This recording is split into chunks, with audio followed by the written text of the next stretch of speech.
What up, though? This your boy Cousin P, and you're tuned in to the Spot. The spot. Spot where the ears meet the street. Here with the players, the best. You know what I'm saying? Whatever you. Damn, I don't even know. I gotta hit the shit where your ear eat. What is it? Where your ears meet the street. Where your ear meet the street. The spot where your ear meet the streets, man.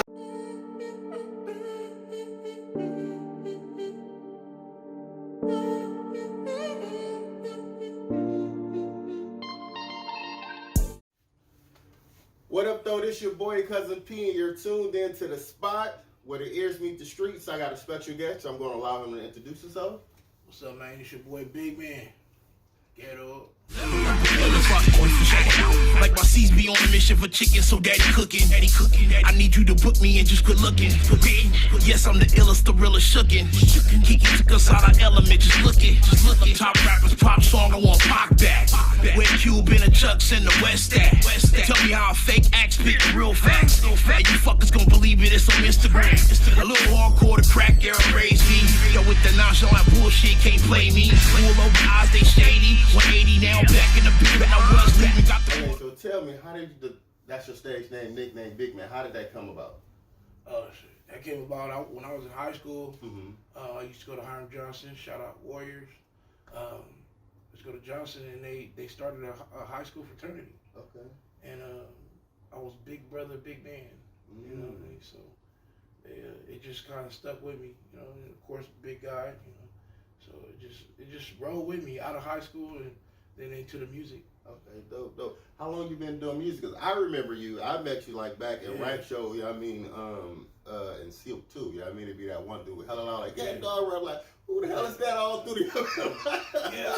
Get up. Yeah, we was retarded with it. You know what I'm saying? We was like our call was like anytime you hear it somebody say, you had to like yell it like crazy. You know what I'm saying? That was our own little thing. Like, and then people gravitated to it. You had people that was like ghetto and. Ghetto, and you know, we was like, no, it's ghetto, GEDDOG. You know what I'm saying? But we was like, you know, we just went retarded for it. Right. And I feel anybody that got any kind of brand or whatever, go retarded for that shit. You know what I'm saying? Right. You only live once. You know what I'm saying? Right. So, but yeah, what was the question? How long you been doing music? I've been doing music since '93. Okay, dope. '93. We in 20. We about to be 2020, so it's been a little minute. Okay, that's dope. Are you working on any new projects right now? Yes. Okay, Yes. and elaborate on that. I don't have a title for the new album, Okay. but it will be coming out in April for sure.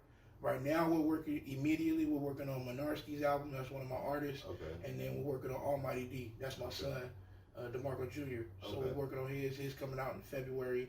And then Minarski's project is coming out in January. Okay. So and then we dropping videos, all that kind of stuff. But yes, I am working on a new project. There will be a new Bigg Mann project. It will be album number 27. 27. How many tracks is gonna be on it? We're just gonna do 10. We just because I like to do like 30 songs and just pick. Right. You know what I mean? You only get paid for 10. Right.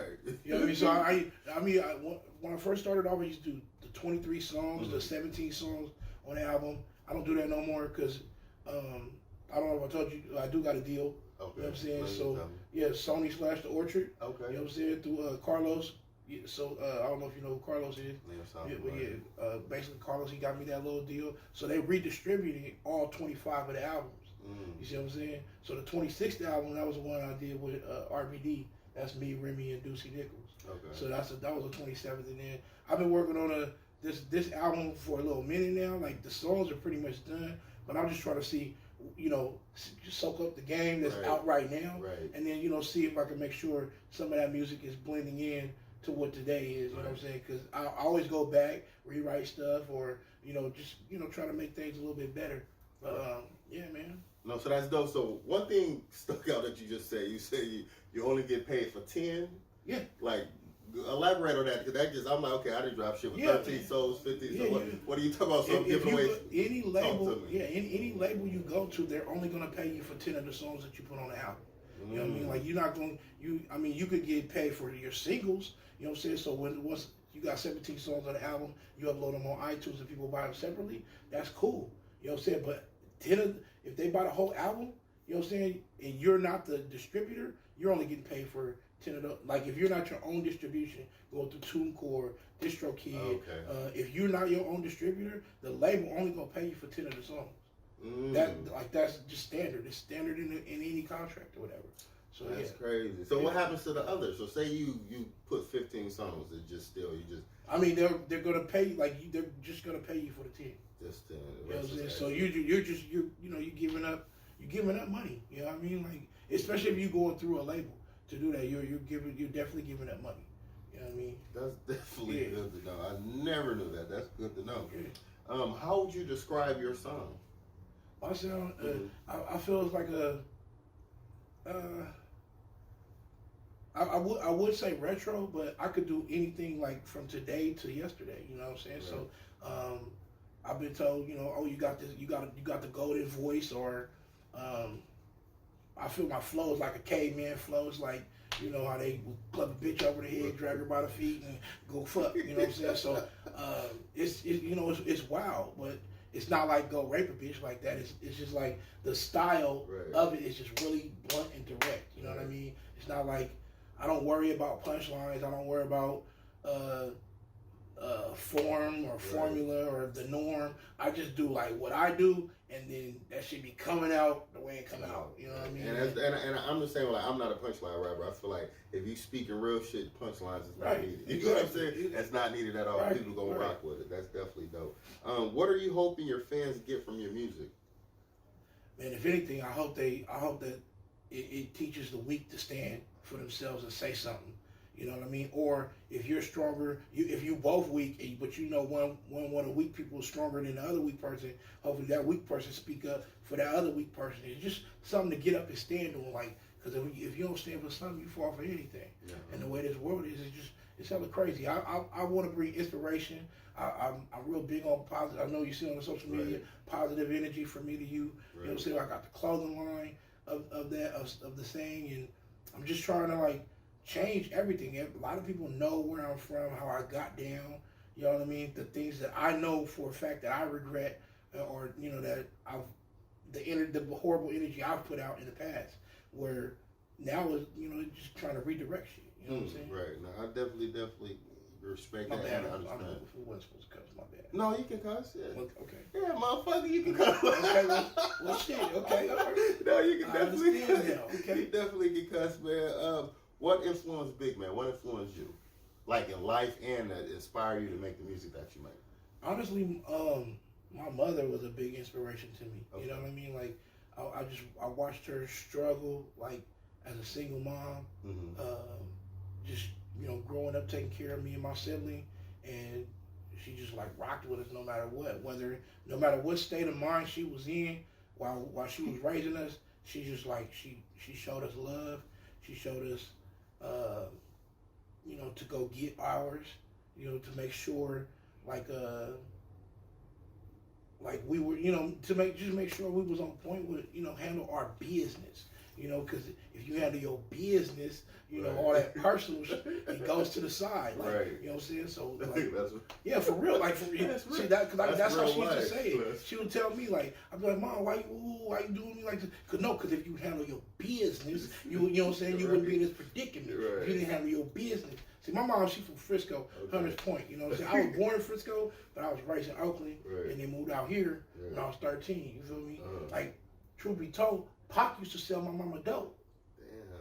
When we lived in Marin City. That's crazy. You see what I'm saying? Yeah, shout out to Set Shakur. I was in 7th grade English class with his sister and Miss Whitten. All of them know me from Marin. I love everybody. It ain't nothing against, I ain't trying to speak down on that man's legacy or nothing like that, because I was excited when I got out here and I'm like, hey, I see the commercial for Juice. Y'all see this? They're like, yeah, Pocket, he in the movie. But everybody knew him. I didn't know who he was. See, my experience was this dude coming out the back selling my mom dope. I didn't know who he was. So that was my experience. I'm at my 13th birthday party. This nigga hopping on the mic. You feel me? I'm like, get up out of here, nigga. Like, you 17, I'm 13. You get up out of here. We trying to have all the girls to us. You feel me? They watching the Tupac is up like Angela, Like, I'm like, whoa. That's who was in my living room? And I just, it's like, it was bittersweet, bro. It was really bittersweet. And from knowing who he was And then the way my mom had raised me, and then she sent me out here with my aunt at 13, I just started rap. I started rapping in '93. You know what I'm saying? That's crazy. Yeah, I started rapping. And I was like, I never let up. He did that. Which one? He did the when he did that trap and all that trapped album and. I know you so well. Yeah. Then he did the I Get Around. Right. Man, I was this dude was pumping me up from afar because I was like, wait, he was it. It's a reason. It's that's why I kept saying. I'm telling myself, it's a reason. Right. It's a reason that I'm crossing paths. I cross paths with hella people. You know what I'm saying? And it's just crazy, like the way that life goes. So I took it as a sign, like, man, to keep rapping. That's you know what I mean? crazy. That's a hell of a story right there. Yeah, Wow. and people be like, nah, this nigga there. But you call home, you go to Marin City, all my illustrators from Marin, they know. I was there for 2 years. When you holler jungle, everybody already know what's up. You know what I mean? Like Marin City, that's jungle. Because it was like one big ass cereal bowl, you know what I'm saying? We go to school in Sausalito, you know what I'm saying? Mess with all the little white girls and all that other shit. And niggas get mad. Parents get mad at us. So we ride our bikes on back to Marin City where all the sisters at. And just party on. This 12 and 13 years old, you feel what I'm saying? That's probably like, you know, a pinnacle point in my life. That's you know crazy, man. How do you see yourself as an artist? I see myself as I use my powers for good. Okay. You know, it can get dirty as far as when it comes to the rap stuff. People say slick stuff, but I know that if I think like chess. You know what I'm saying? Like, of course, it's cliche, but like I'm like, I know I've already probably studied this artist or something like that, and I'm like, if I was to respond to whatever this person said that was slick, he couldn't keep up with what I'm about to get, you know. Right, give his ass. Yeah, 'cause I'm talking about I shut down labels before. Right. And this is like 2006. So 2006, 2005, it was problems. You feel what I'm saying? And we talking about whole mixtapes. I'm focused on you. You see what I'm saying? Whole mix, like people could Google and look it up. You know what I'm saying? It's there. Everything's in. I mean, all these mixtapes that I did before the 25 albums. You know what I'm saying? I had nothing but time. I was like raising my kids. I was still, you know, at home dad where my wife would go to work and I'm hustling, doing my thing, and then kids get out of school, boom, I'm daddy daycare, you feel what I'm saying? Doing my thing. But I always stayed ready. You know what I mean? I always stayed ready. I didn't want problems, but I knew how to calculate and handle it. You know what I'm saying? And nobody you know, died. Got hurt. People got hurt maybe a little bit, but nobody died. You know what I'm saying? Everybody lived. What they say, fight another day. You know? Rest in peace. Yeah, exactly. You know. But I got love for everybody, man. You know what I'm saying? I just did my thing. I loved Eminem when he first came out. Right. Because I felt that's how my mind kind of worked. Was like you calculate things on, you know, if your opponent say something slick, you know what I mean? It's like, hey man, hold on. You know, now it's Muhammad Ali time. Right. I'm there when you having dinner with your family. I need to see you. I made you, Cosell. You know, I'm ready. You know what I mean? So, and I'm 43 years old right now. So obviously now it ain't really the time for that. Right. You know, but I'm talking about 26, 27, 20. When I did the Rebel album, it was like I talked myself out of deals because I felt I was that hot. Like my mom was like, "Shut up, let me get you to this deal." Like Eazy-E wife, Tamika Wright, in my living room, came to see me. You know, came to see me. The Bone Mo Thug. I was supposed to be in that group. Are you serious? I talked myself out of that deal. That's great. I'm gonna rest in peace. I talked because I'm like, nigga, I want $1 million. I got the $1 million voice. Woo, I'm walking around like, you know, and then you got Pac out, nigga, hit him up. Woo, all this is around the same time. So it just, you know, I needed guidance. I needed management. It was a lot of things that I needed that I know now that I'm making sure my son doesn't do the same thing. Right. I'm managing him. Everything good that I've learned from this game, I'm instilling in him. Right. He's gonna go his own route. You know what I mean? But I'm just letting, hey, son, I've experienced this, and you can think that you're the tightest, but I'm gonna tell you that you go and live with some regrets because you talk yourself out of some shit. You know what I mean? So I mean, that's crazy, man. All right, how do you want to be seen as an artist from the eyes of others? I want to be seen now as a helper. I love what like very inspirational E40. Shout out to 40. To me, I don't know his formula, but if I had to guess, I'm believing that, you know, these youngsters, they probably already got a hood hit, and he probably getting sent the hood hit. Oh, yep, put me on that. So all of a sudden now this is 40 song featuring the people, but the people probably already originally had the hit. Right. And now 40's like, well, because he's embracing the youth. So you got all these young cats, and that's what I'm doing. That's what I'm doing right now, and I want to continue doing. I want to like we were just talking about Sac losing one of its major outlets. Right. So us, you know, they say churches in the heart. Right. You know, it ain't a particular place. Right. Maybe like what you're doing with the spot. That's another outlet. You know what I'm saying? We can be that outlet. You have a studio, I have a studio. Okay, we got this young cat over here. He's struggling. He's working. We may not be able to give him a place to perform. Right. We can give him a place to exercise that, you know, that talent. Right. And then we know the way to put it out, right. Distribute it to the people, and then all of a sudden, boom. And watch him glow. You know what I'm saying? That's dope. I see, like I said, I see myself as a helper. I want to help the next generation that's coming out. You know what I'm saying, and put out good music. Right now, of course, I'm dealing with a young generation right now. Minarski, he's 19, and then my son, Almighty D, he's 15. So they already, you know, they got their own wave. You know, so I would like to help more kids like that. You know what I'm saying?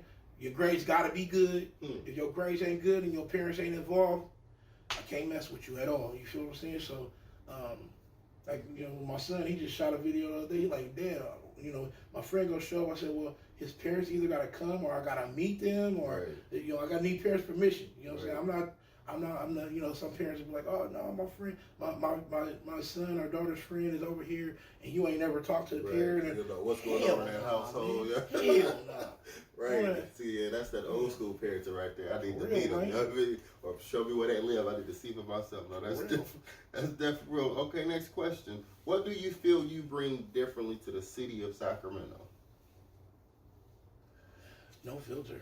No filter. No filter at all. Like, and everybody from Sac, you got people that's coming out with albums every other month, and they know me. They know my pedigree.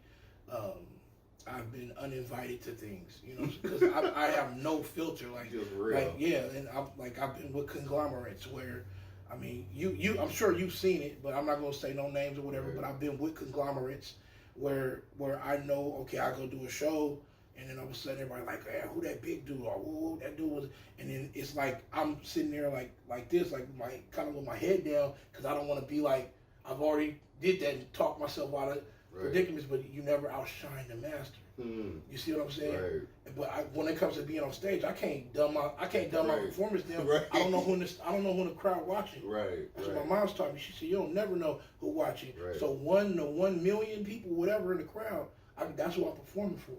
I'm talking. It could be 5 people in the crowd. I'm rocking like the world watching. Same thing here. You see what I'm saying? So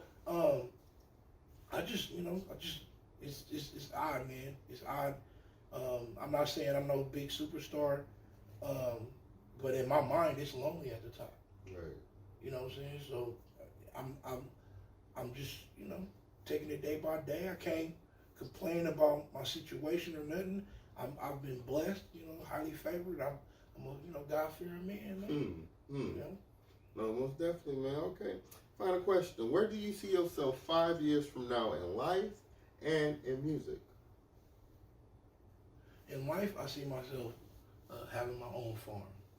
A farm? Yeah, an actual farm.